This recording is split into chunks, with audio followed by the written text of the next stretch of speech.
sua Bíblia, no Evangelho de João, capítulo 20, versículos 19 a 31.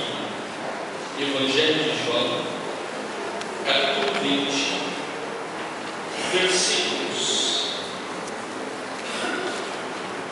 19 a 31. Vamos colocar em pé para a leitura do Evangelho. Diz assim o texto: ao cair da tarde daquele dia, o primeiro da semana, trancadas as portas da casa onde estavam os discípulos, com medo dos judeus, veio Jesus, pôs-se no meio e disse-lhes: paz seja convosco. E dizendo isto, desmostrou as mãos e o lado. Alegraram-se, portanto, os discípulos ao verem o Senhor. Disse-lhes, pois, Jesus outra vez: paz seja convosco. Assim como o Pai me enviou, eu também vos envio. E havendo dito isto, soprou sobre eles e disse-lhes: recebei o Espírito Santo. Se de alguns perdoardes os pecados, são-lhes perdoados. Se os retiverdes, são retidos. Ora, Tomé, um dos 12, chamado Dídimo, não estava com eles quando veio Jesus. Disseram-lhe então os outros discípulos: vimos o Senhor. Mas ele respondeu: se eu não vir nas suas mãos o sinal dos cravos, e ali não puser o dedo, e não puser a mão no seu lado, de modo algum acreditarei. Passados 8 dias, estavam outra vez ali reunidos os seus discípulos, e Tomé com eles. Estando as portas trancadas, veio Jesus, pôs-se no meio deles e disse-lhes: paz seja convosco. E logo disse a Tomé: põe aqui o dedo e vê as minhas mãos. Chega também a mão e põe-na no meu lado. Não sejas incrédulo, mas crente. Respondeu-lhe Tomé: Senhor meu e Deus meu. Disse-lhe Jesus: porque viste, creste? Bem-aventurados os que não viram e creram. Na verdade, fez Jesus diante dos discípulos muitos outros sinais que não estão escritos neste livro. Estes, porém, foram registrados para que creiais que Jesus é o Cristo, o Filho de Deus, e para que, crendo, tenhais vida em seu nome. Amém. Oremos. Fala conosco, Senhor, pela Tua palavra. Fala aos nossos corações, pois necessitamos de Ti. Assim oramos, crendo, oramos em nome de Jesus. Amém. Você pode se assentar. Eu quero te contar a referência aqui neste texto, que é o texto proposto pelo lecionário cristão como o texto do Evangelho. E eu intitulei o sermão com uma pergunta: ver para crer ou crer para ver? Quando olhamos o texto, retiramos algumas lições. Mas eu gostaria de introduzir, trazendo à memória, um teólogo contemporâneo chamado Henry Gruber. Henry Gruber, ele tem uma afirmação que é fantástica. Ele diz assim: Deus não existe para o curioso, só existe para aquele que crê. Então, procurar Deus por curiosidade, tentar provar a sua existência,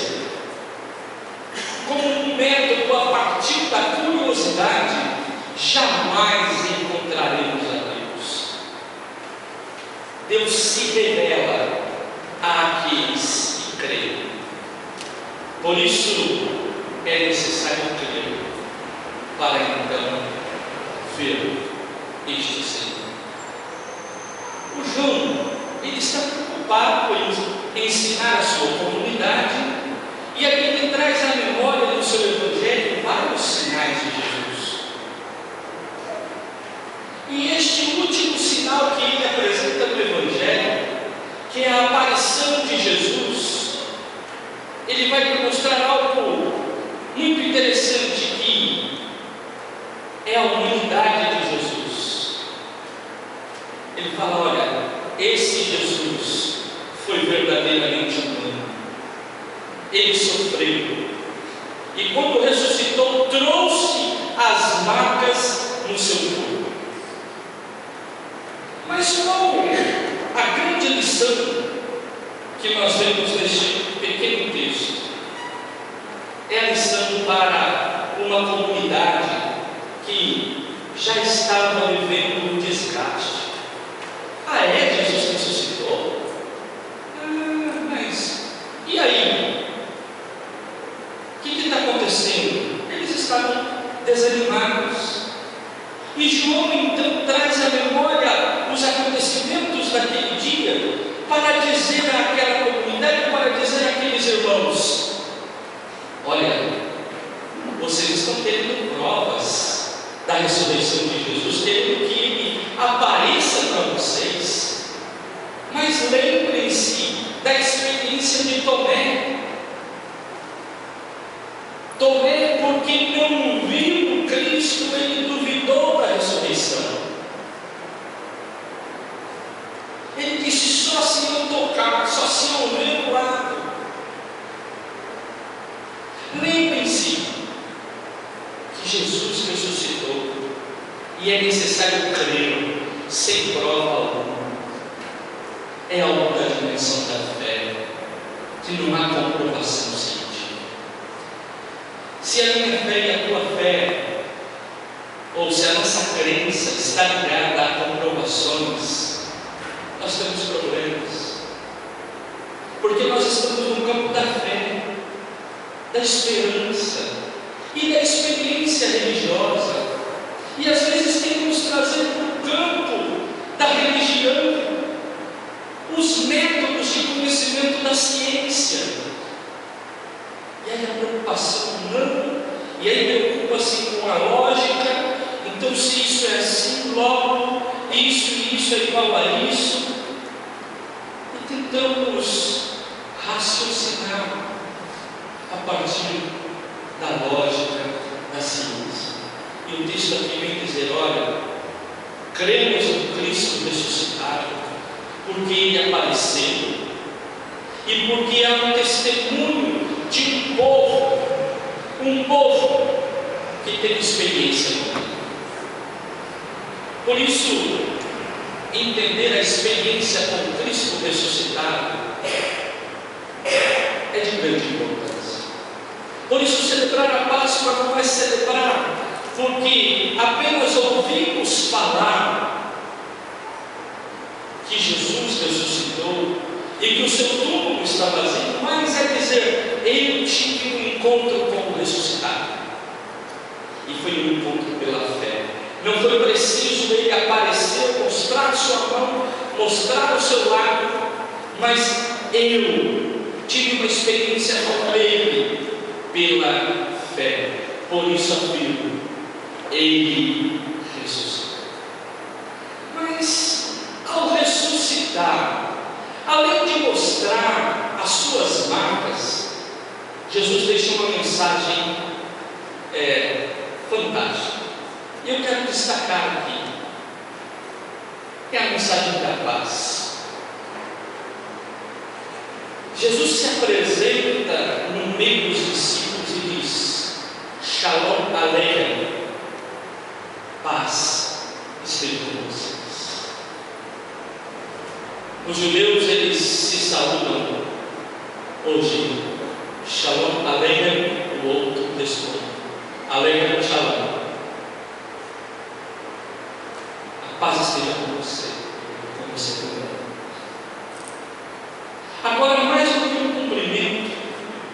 Nós temos que entender que esta saudação de Jesus é repetida 3 vezes, para dar um destaque ao Shalom, a paz, porque às vezes os nossos cumprimentos eles são desgastados.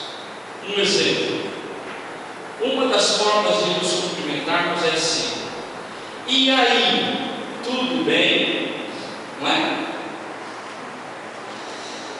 A gente espera que a pessoa responda rapidamente: tudo bem, e você? Tudo bem, tchau. Se a pessoa, por um acaso, naquele dia, resolver falar assim: não estou bem não, mas vai melhorar, tchau. Nós fazemos saudações ou perguntas, né? Mas não estamos dispostos a conversar sobre o estado de espírito da pessoa. E isso é um perigo, porque se torna superficial. Jesus, então, quando ele se apresenta no meio dos discípulos, ele não está sendo superficial. Ele está afirmando o Shalom de Deus. Ele está dizendo: olha, eu desejo paz. Sei que vocês estão angustiados, porque eles viviam um medo. Meus irmãos, vamos nos lembrar que estamos falando de uma igreja perseguida. Então eles olham para o fim de Jesus e falam: opa, o mestre morreu na cruz, o Império Romano está perseguindo a gente. Num momento esse de tribulação, de angústia, você precisa de ouvir palavras de esperança, de paz. E o interessante é que a palavra Shalom, ela quer dizer uma paz construída. Não é uma paz ausência de conflitos. Pelo contrário, Jesus, em determinado momento, disse: eu vim trazer a espada. Então é uma paz que é construída em meio a conflitos, em meio a dificuldades. Não estamos isentos dessas questões. E o Cristo ressuscitado, o que ele faz é isso: dizer: olha, eu quero que vocês da paz. Paz, que nós fizemos a leitura no momento de confissão, que ele já tinha preparado os seus discípulos, dizendo: deixo-vos a paz, a minha paz vos dou, não vou lá dou como o mundo a dá. Por quê? Porque o Império Romano também prometia paz. O imperador prometia paz, o César. Ele prometia paz a partir do império. Havia um pacto dos povos submissos ao Império Romano, chamado Pax Romana, ou seja, a paz que Roma dá. E Roma dizia: eu vou proteger vocês. Mas eles eram obrigados a pagar altos tributos.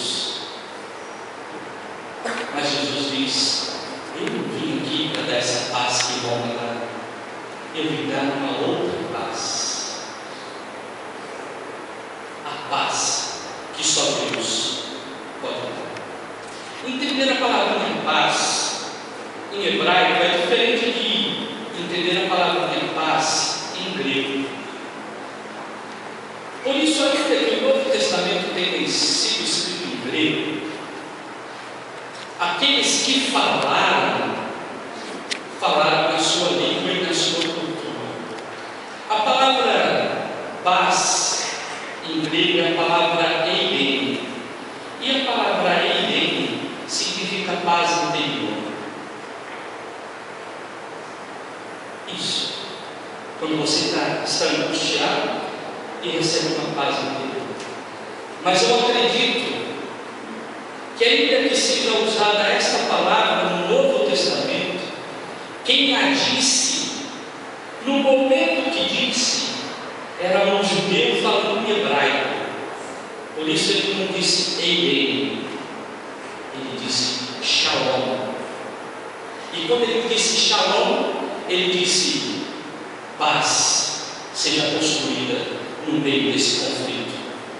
Paz significa vida plena, felicidade, abundância, presença de Deus. A palavra Shalom é muito utilizada no Antigo Testamento quando um anjo se apresenta, quando um mensageiro se apresenta, dizendo: ele vem da parte de Deus. Não é ausência de conflito. Conflito, a gente sempre tem, os antagonismos da vida acontecem, mas essa presença de Deus nos ajuda a construir a paz. Ao crermos na ressurreição, cremos na ressurreição daquele que chega, se apresenta no meio da comunidade que está vivendo dificuldades, perseguição, problemas, e ele diz: Shalom Aleichem, recebam a paz, recebam. A comunidade então é chamada a ser anunciadora da paz. E aí então, enquanto eu preparava o sermão, eu lembrei daquele cântico: Revendo Shalom Aleichem. Você já deve ter ouvido a melodia dela em algum momento. Revendo Shalom Aleichem, Revendo Shalom Aleichem, Revendo Shalom Aleichem, Revendo Shalom, Shalom, Shalom Aleichem. Português: anunciamos a paz. Anunciamos a paz, anunciamos a paz, anunciamos a paz, a paz do Senhor. A comunidade que recebe o ressurreto é uma comunidade que experimenta a paz e que anuncia a paz, o Shalom de Deus. Repito, não é a ausência dos conflitos da vida, mas é a construção de caminhos de paz em meio aos conflitos da vida. E acredito que numa sociedade como a nossa, onde as relações são descartáveis, onde aquele que não me agrada eu simplesmente descarto, deleto, a Bíblia vai nos ensinar como construir relações de paz. Para experimentar isso, não adianta querer ver. Só se eu ver, tocar, não, é diferente. É crer para então ver isso. A experiência é tremendamente importante. Termino lembrando de um cântico que muitos irmãos e irmãs gostam de cantar, que diz que se o mar não se abrir, Deus vai me fazer o quê?